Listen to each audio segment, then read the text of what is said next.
yokhuseleko lwezentlalo yaseMzantsi Afrika iSASSA ngamafuphi ibhengeze ukuba inkqubo entsha okanye ibhengeze inkqubo entsha yokubhalisa kwabaxhamli ngokusebenzisa iminwe okanye ibiometric ngelasemzini ukuqala ngomhla wokuqala kuSeptemba walo nyaka. NgokweSASSA, le nkqubo iza kusebenzisa umzobo weminwe okanye ukubonwa kobuso ngeenzame zokunqanda ubuqhophololo, ukuthintela izicelo eziphindwe kabini kunye nokuqinisekisa iinkcukacha zabaxhamli. Le arhente yongeza ngelithi le nkqubo iza kunceda ukulungelelanisa amaxwebhu, inciphise impazamo kwaye ikhulise intembeko kuluntu.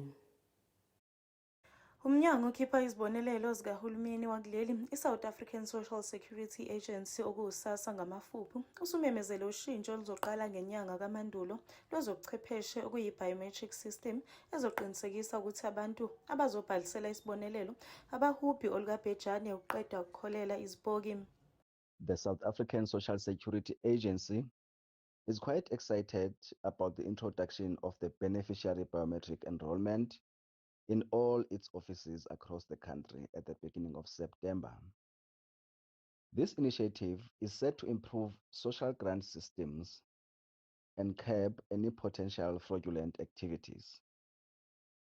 It will also ensure the enhancement of risk controls, contribute to a more secure and accountable grant system, whilst ensuring that social grant recipients are living individuals at the time of application.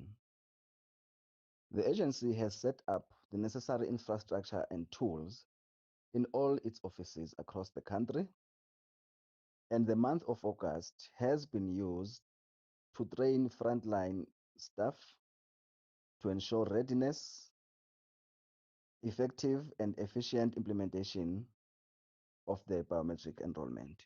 USASSA wamemezela izinhlelo zokusungula lo hlelo ngoMbasa wakulo nyaka ngenxa yokwanda kobugebengu kwabantu abahola izibonelelo ngokungafanele kanjalo nabasebenzi bomnyango ababandakanyeka enkohlakalweni. Ezindabeni zeSoweto TV